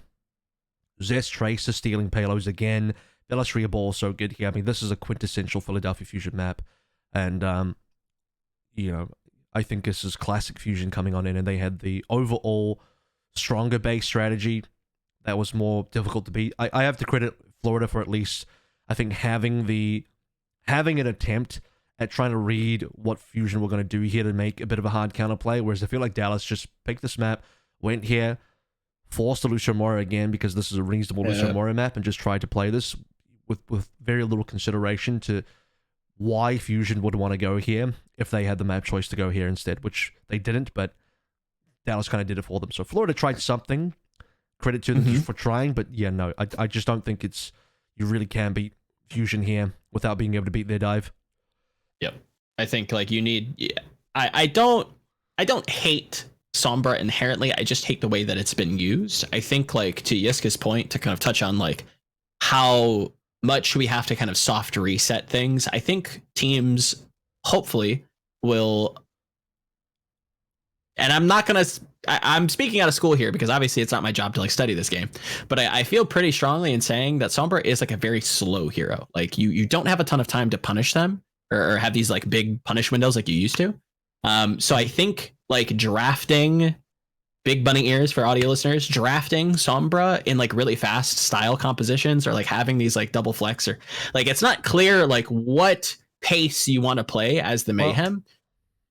You can't play counter dive. Rough. You can't play counter dive unless you're waiting for Balustrade to slam in and you're trying to get the hack on them. But that's Overwatch 1. That's where you're like, okay, the ball's going to come in, we're going to hack the ball when they dive, and then we can kill the ball with the 6-second window. Here, you have to go first. It's a damage output. And I just don't think the Sombra is like that. That's in this game. Like, it just doesn't work. You're playing second Tracer that does less damage and has to run away much quicker. You're playing a less carry potential Tracer, is what it is. So you're basically playing 2 Tracers, but only one of them is actually Tracer. The other one's just doing cosplay. Yes. Now, given that, I think it is a pretty quick composition. You do want to play fast, but it gets... The deeper this game goes, the better it gets for Fusion. And by the 5-minute mark, Fusion take over, and it's already starting to get way too late. They're already starting to snowball here. One thing about this game, though, can't play Manamo. There you go, checkmate. Checkmate the chess move, not the player, but you can't play Manamo here. You underestimate my ability to blame Animo. But I don't recall anything egregious here. But I don't know about that guy. I don't know. I had some pretty Gangnam Drum beats. I'm not gonna lie. Yeah. But yeah. What can you do? They go back over towards the Rhine stuff here. I can't remember if this works or not. I mean, this goes the distance, doesn't it? Yeah, I believe so. And, like I'm not mad at this here. Like it makes sense. This is one of those classic, M3's S carry moments. Any final thoughts on Fusion before we linger on this too long? We've still got 2 more games to get through before a preview, so we got to speed through this one right now. Not really. They're impressive. I don't know how far they're going, but they're dangerous. Not somebody to sleep on. Cool. We'll play out the highlight from the very end here because I think it's worth looking at. Where is it? Gotta go find this. It was a pretty legendary moment, not gonna lie. Pretty damn legendary from the Philly Fusion. People said that this MN3 moment was pretty much equivalent to the Carpe Night Market clutch from Widowmaker versus the Boston Uprising. There was even someone stitched together the videos, the clips from both of them. And it's actually Uber casting twice, by the way, which is pretty cool. Yeah, it's just like it was like a father-son moment. Like you had the Carpe Widowmaker clutch coming through from main, and then this time around was the MN3. Ash plays coming through from main again, and he just pops off. It starts here. He's already got 2. Yeah, this was a pretty chilling moment. I gotta say, this is like these moments is what you live for watching esports in any game. Yeah. Yes. They're winnable. Very winnable. There it is. This is where I wish so dearly that we had a LAN environment. Like this is where audiences go crazy. This is where you really fall in love with a video game and you fall in love with narratives around like becoming a Philly Fusion fan and like really celebrating them. Like being in that environment must be crazy. And the only thing you don't get is, unfortunately, you don't get the pop off because, well, Fusion don't have the cams on because they're all at home.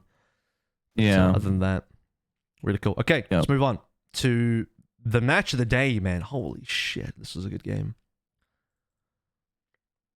This was an unbelievable match. Who thought that Spark versus Gladiators would produce one of the very best Overwatch games of the entire year?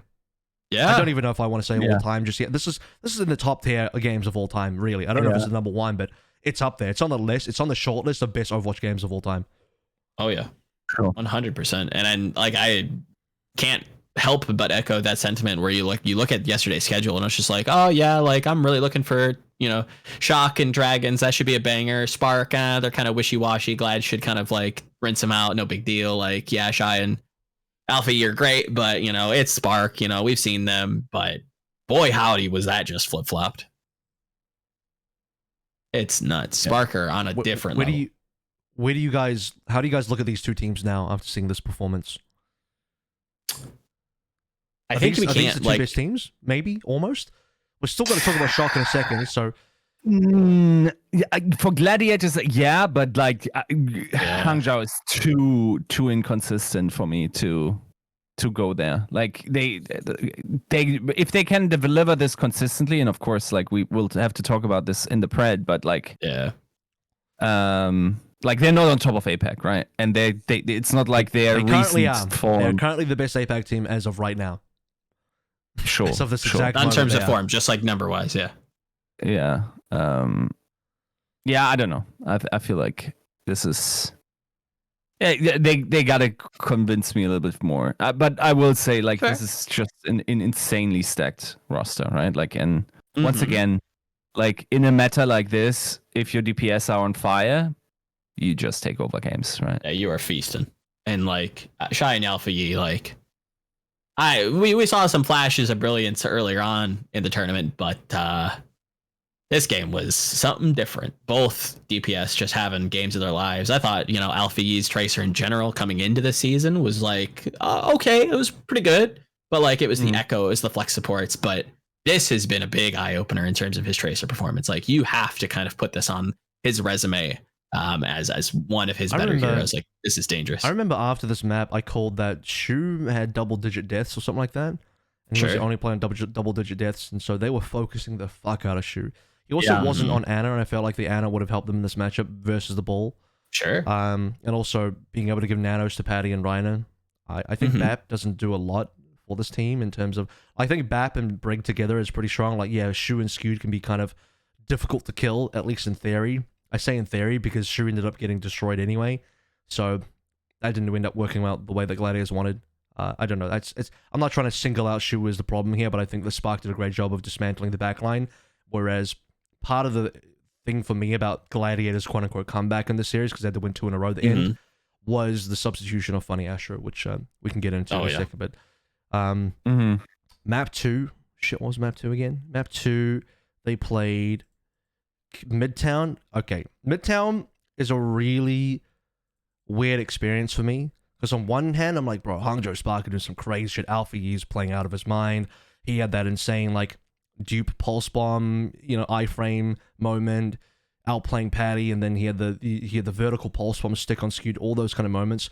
But then this is like also, I think, the one map that really exposed some of Spark's inabilities to capitalize on that and how clean Gladiator's macro on the defense was. Because Spark, despite getting those moments, couldn't cap the point in forever. They just struggled to cap this point. They had 5v4s, couldn't cap the point. Gladiators backed off when they needed to. Not only could they not cap the point, but they couldn't even get a tick. Like, each frag where you get a 5v4 should translate into instant map pressure, where if the Glads choose to back off, the trade is, you will back off the reset for a 5v5, we will get a tick. But Spark never got that trade, despite having the player advantage, which was just is mind-blowing to me. And they C9'd on B, Yeah, the entire strategy overall, like, I feel like in general, there are maps that they lean a little bit too much on Bernard Sigma. I think it's just a touch too slow. I think it's a good Sigma fine map. on Escort, but it's a good Sigma map. What do you want him to play? I think like just running the dive is fine. Like I don't see like this is. I understand that like this is becoming like a very slower attack side map, if that makes any kind of sense. I just don't know if like this is the look, because I feel like even in like the qualifying matches, like this was there was some suspect games from them. On Midtown in particular, like with this slower comp, like it's hard to get stuff going. Playing this comp. This is not an uncommon comp. I don't think the comp was necessarily the issue. I think some of the pacing was the issue. Like, okay, Sigma's not fast, but you don't need to be fast. Just walk. Just start moving towards positioning. You just start taking some positioning. That was the by the way, the moment from Alfie, one of his many moments this map. Yeah, I don't know. The one part about this series, though, does annoy me. Everything about the series is great, except for some of the extremely cringy NA fans that, like, for some reason, I don't know, not even just, like, trying to shit on the Spark, but, like, we're really cringy in the way that's, like, as if you can't say that Spark played really poorly.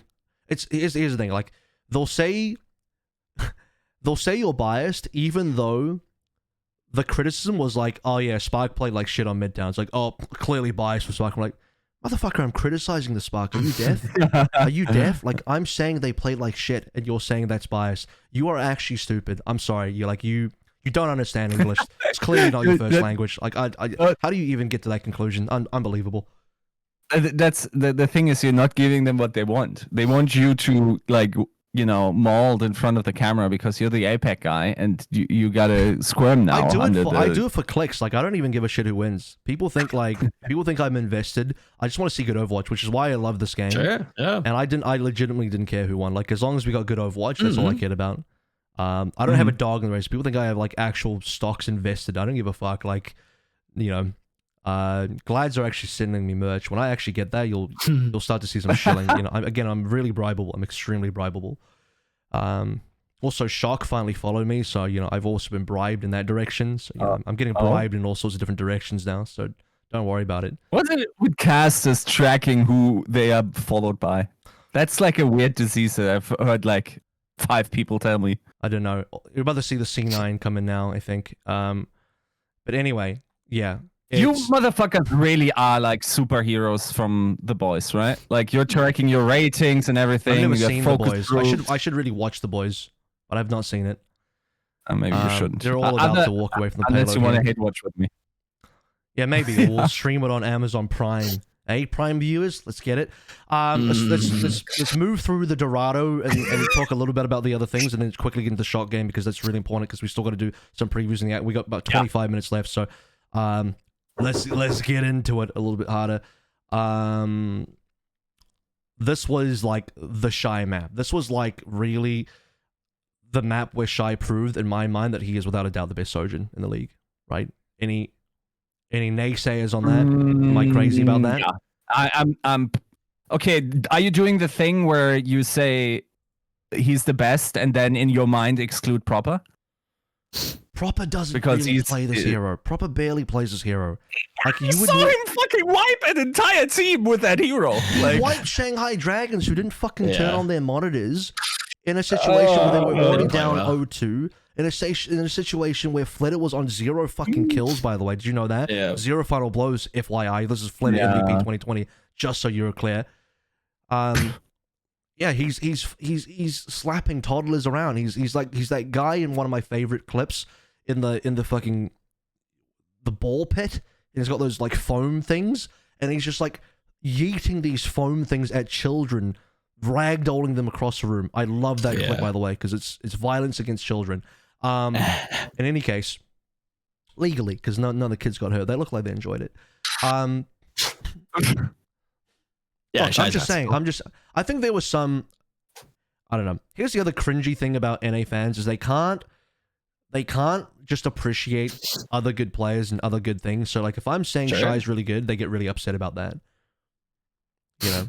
Yeah. The most ironic thing about some of these fans is they'll call me biased when they're actually the most biased people. Though they think I'm biased because I'm not praising their team 100% of the time. Like I think it's just how fandom works, isn't it? Like, it is. It's just, but it's like it's the lack of awareness, and it's just the ultra cringe from like, oh, he's not gushing about Gladiators 100% of the time, and he's not shitting on Spark 100%. Therefore, bias. It's like, what? Because I don't fucking wank to your team. You think that's biased? Shut the fuck up. You are the biased person here. Yeah. I mean, I feel like that's unfortunately just like what some people want of the fandom. They would like, I think if you set them down in a 1v1, they would just like have the battle rage. It's basically like they're activating the algorithm that would have like otherwise made them ready for war. And someone has to be the first that jumps out of the trenches, right? Like someone has to be cannon fodder. That's the algorithm, basically. Any case, what a map! This was a brilliant map.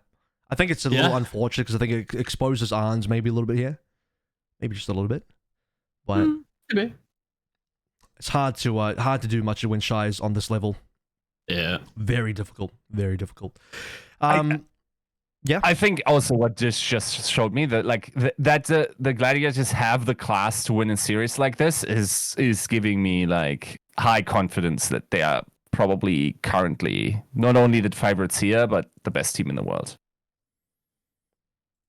I think macro-wise, they're the cleanest team in the world. Now, without having seen Shock being pushed yet, yes, I think Glads have delivered to me the cleanest decision-making and macro from like what I consider to be clean flowchart Overwatch.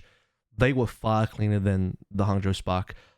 This is maybe the pitfall of the Spark, but I felt like the only way Spark were going to win is if their DPSs or other players continued having mechanical outplays, which when Arns isn't able to hit shots and Shy is just going to be very obvious.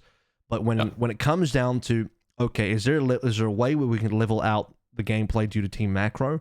When that happens, Spark do not look as coordinated as the Gladiators do. Some of the decision making by the Gladiators is honestly impeccable, which is why I'm so big on their coaching stuff, and I'm so big on if Glads continue this and win this tournament or something like that.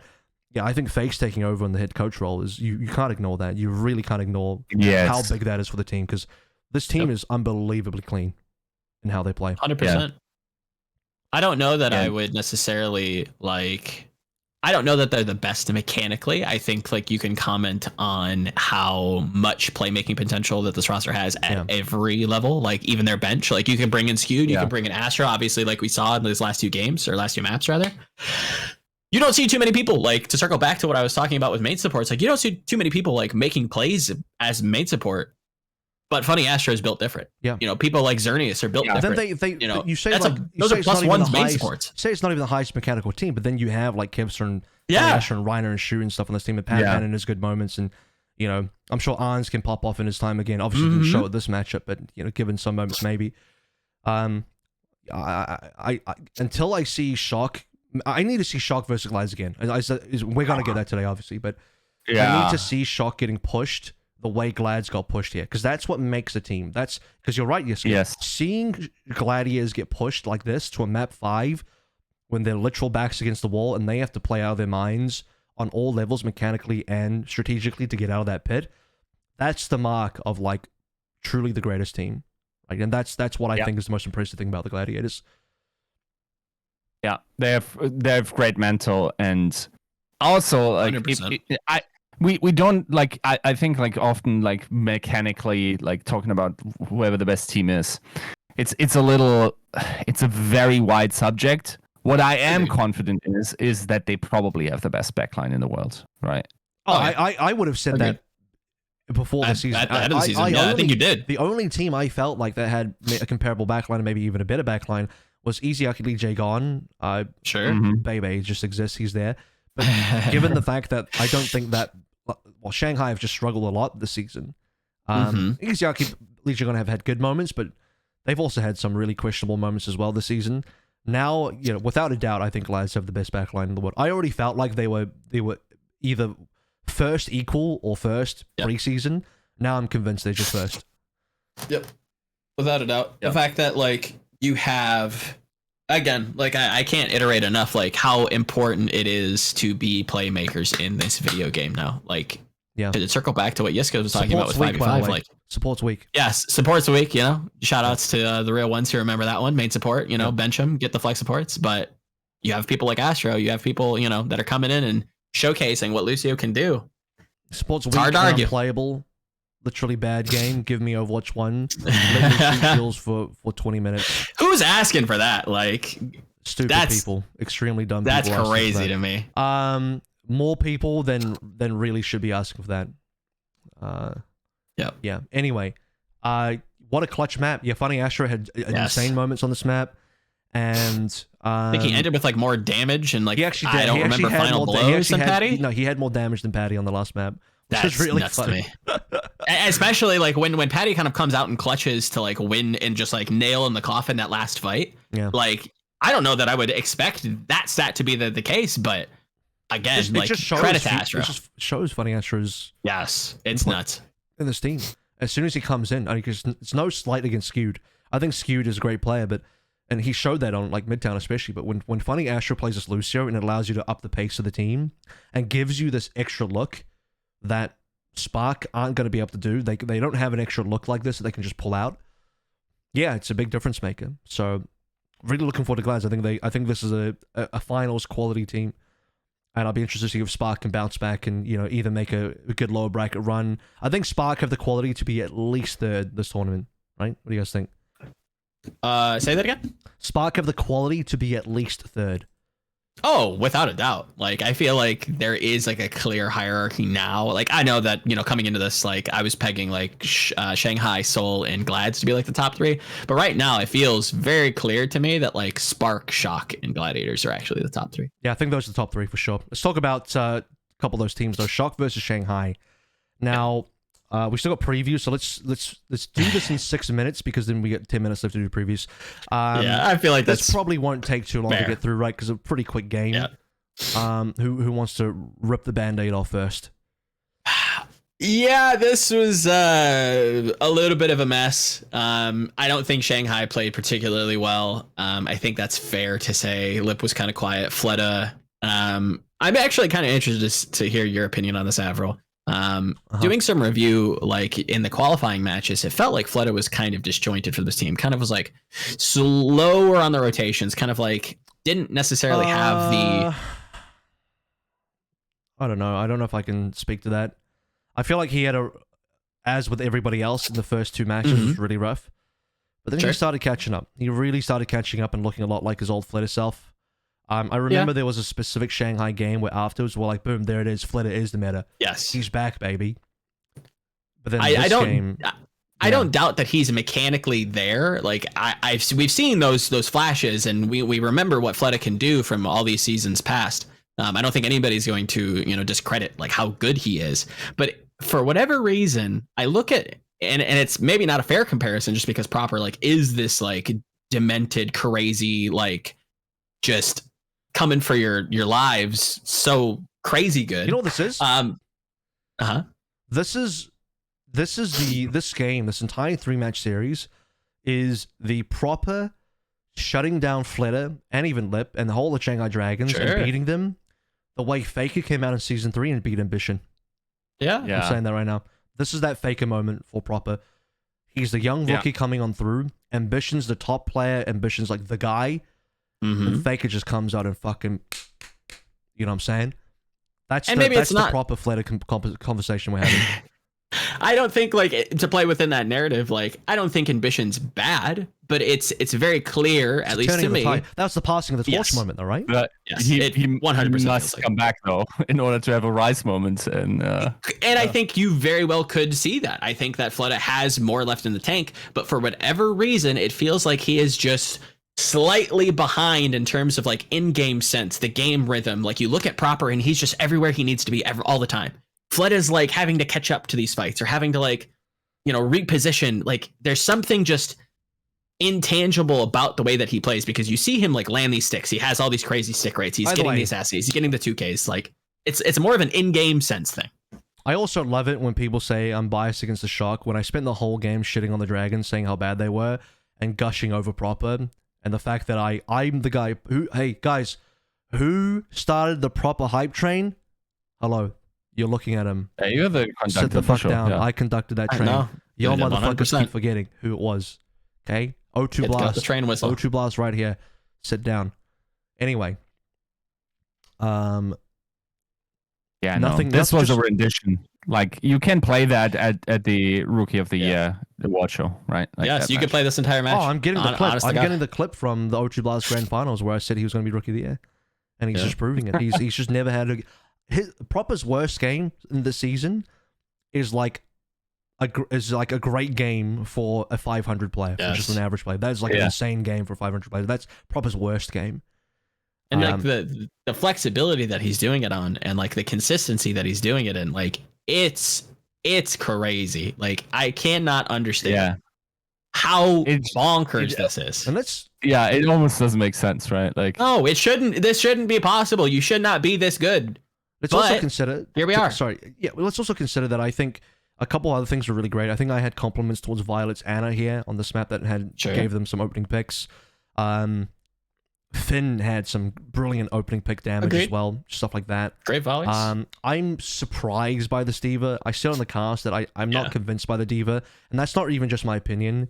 From talking to a few different coaches that are not the Shock, I should probably talk to the Shock next about this, about why they're running so much diva. Part of my thinking is that obviously it's one of Kaluja's good heroes, and his hero pool probably prefers something off tanks, even though he's been playing Doom. He played Winston early on. But they are specifically forcing diva on maps like this. Mostly I think it's shit. But here's actually a moment where it comes out big. You're about to see it on screen now. They're about to clean up Shock. Proper's on 1 HP. Kaluj gets demec'd. And in a situation where Shanghai Dragons would love to go in there just to clean up both Proper and Kaluj, they can't. And now Proper and Kaluj get to reinforce and regroup with the rest of the team and take a 5v5. So one of the few times where the ult is actually good. One of the comments I actually had from an Overwatch League coach is like, yeah, Diva's ultimate is completely worthless in this meta. I'm like, absolutely. It's actually just It's just actually not good. +1, which is why an extra life. Yeah, it's an extra life for D.Va, which is why looking at this is like, oh my god, the D.Va bomb did something. Like, it actually did something, because it usually does nothing. But yeah, Sam was also surprising here. I thought that Sam would not be as good as Lip on the Sojin, but I guess when the rest of the team is able to really step up, and Sam's got plenty of space to work through, he's getting frags. It was a surprise. Sam also had a pretty wholesome tweet afterwards, unlike the Gladiators beating Spark, which was a very close loss. San Francisco, after 3-0ing Dragons, Sam actually had a pretty wholesome tweet, like, yeah, it was good experience playing against some players I don't normally play against, stuff like that. So that was cool. But yeah, I mean, Dragons struggled both attack and defense. I don't think Dragons would have even had a chance in this map if it wasn't for the Fate backcap. He was backcapping this payload onto second and got it maximum distance. If it wasn't for that, I think Dragons would have been even more boomed. Yeah. Not in form in the slightest. So we will have to see about the Dragons. And then finally, I think the one map where you probably expected a bit more from the Dragons in terms of the fact that they had good performances here. Flitter Sojin actually did look good here previously. Lips Widowmaker obviously just manhandled Gurier on the Dallas field previously. There's a little bit of revisionism and like, oh yeah, but it's Gurier, but it's like, I mean, yeah, but if you minus Gurier from that conversation and just look at Lip's frags, it's still a better performance from Lip than it was in this performance here, right? If you remove Gurier from the conversation and just put Widowmaker bot on the other team, right, and only address the situation and only address Lip from his own personal mechanics and performance on the maps, you'll see that Lip had a better performance on the Dallas game than this game. Now that's not maybe completely fair given that Shock you do have to look at the Shock plays a little bit, and Shock will do some things to maybe pressure out Lip, but it's a combination of, I think, Dragons not performing up to speed across the entire series, plus San Francisco Shock being very good. And both those things together, which is something that I think everyone needs to understand. Like, it's not a binary thing where, like, it has to be, this is a game where both teams played their absolute best and one team was just better. I think that's the Spark Gladiators game is a game where I could say that both teams probably played their best and one team was better. This is a game where I think one team was playing close to their best or their best and the other team was shitting the bed. Right? Yep. Would agree. Yep. Yeah, I don't know. I hope there's still something left in them, but we'll see. We'll see. I'm kind of like, I guess as we need to. I feel like there's no bad match left, even in the hypothetical matchups. Right? Read, by the way. Yeah. By the way, I'm back in my Shanghai Dragons hater zone. You're getting whiplash again. Oh no! You're getting whiplash again. That 0-6 from the Shanghai Dragons earlier on the qualifier, I was not pleased. No, and I was very negative on them. And then I was very positive on them because they started to make you believe again, started to make me believe. And now I'm back on the negative. We're the stock charts go like this, fellas. It really do be bouncing up and down. Okay. Are you a Shanghai Fusion fan then? What does that mean? It feels a little bit like it, right? Like that. The consistency is very Fusion-esque. Maybe. I guess. I don't know. Yeah. We'll see. Well, actually, you know what? Let's talk. If you want to, we'll talk about the Preds. Let's talk about the Preds. Let's actually get into the games coming up. Okay. Sure. So we got about 8 minutes left. So 7 minutes actually. So let's kind of power through. What order of games do we have? It's 4 maps, 4 series, by the way. So let's start with Dragons Atlanta. Dragons did not look good versus Shock. No. Atlanta, they did beat Seoul. Can Atlanta beat Dragons? This is, by the way, the rematch from last year. Yeah. You have to, just before anyone makes a spread, remember, Atlanta are not Shock. So that is something to consider. I'm not happy with the Shanghai Dragons right now, but I'm still debating whether I want to play Pred for Atlanta or not. I have to think about the matches here. I think if Dragons play the same way against Shock and kind of mechanically don't come up to space either, then Rain do win this one. But I don't think this is not one of those guaranteed wins. You have to remember there are certain like fan community hate Preds that they make. For example, when London beat Atlanta preceding the kickoff clash and Atlanta came in, everyone hate-predded against Atlanta and said they were going to lose, and then the first match they came in, they instantly won. In fact, they didn't stop winning. Did they not come third in the kickoff clash? Let me look. Hold on. So, I believe so. My point is like, this is not necessarily third. This is not necessarily directed towards you guys, but for everyone watching as well.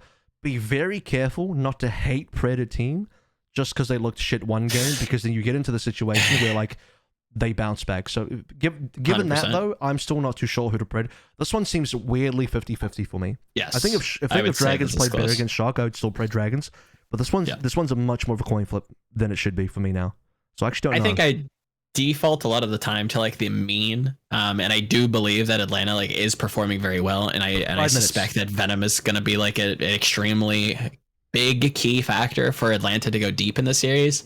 But it's hard to bet against Shanghai. Like, yes, they looked very poor against Shock. But I do think that's just an underperformance. So I think this goes close. I think this is like a 3-2, but I think that Dragons get it done. I'll do it too. 3-2 Shanghai. This is the last straw for Shanghai. Yep. The last time I'm giving this tournament anyway. The last time this stage 2 that I'm giving any rope to Shanghai. Yiska, quickly. Move on. I think you got it. I think you had to use the bathroom. Okay, Hangzhou versus Fusion. I think Fusion has performed well, but Spark should be on a different level. Unfortunately, this, to me, it should be a Spark 3-0. Really, it should be. And if they're not, then I question Spark's ability to get to the finals if they can get there. It's really upsetting to say for Fusion fans, but I think it needs to be a 3-0, right? Am I wrong? I think it's gonna be a little bit difficult, especially if like both M3 and Zest are like coming out on their fifth gear. I would probably lean a little bit closer to 3-1. I think Control could be a little dicey. Dragons versus Hangzhou, assuming that these are the two teams that win. You gotta go with Spark, I think. I think you go Spark, and I think Spark 3-0 for this one. I think for Spark to prove their top 3 team that can go to the finals here, they need to shut down the Dragons hard. I'm saying Spark 3-0 Dragons here. Shock versus Glads. This is fucking hard, guys. This comes tough. down to like my belief that Glads are the macro strongest strategic team versus like Proper is the best player in the world and he cannot be stopped. And Shock are just like, a cut above as well. I'm gonna lean because I believe in the power of teamwork. I'm gonna believe this is gonna be a Glads 3-2. But it should be a gigabanger. It has to be a gigabanger, surely. I think it's 100% going to be a gigabanger. I think like this is the dichotomy in motion of, incredibly talented players, but with some questionable, compositional choices when it comes to Cole Huge, versus a team like Gladiators who maybe have That's the thing. A couple of players that don't necessarily show up at their full potential, but they have so many, like they just shoot for volume. They have so many good players. I still don't necessarily believe in the Diva. And I think the Glads have more looks that they can pull out. But I think the simping comes back. I think Prop is the best player in the lobby. All 10 players, Prop is number 1 the entire way through. For sure. Yiska, you have 2 minutes to fly through every single game. You have Dragons, Atlanta, Spark, Fusion, the winner of those 2 play, and then Shock Glads. Fly through all 4 for me.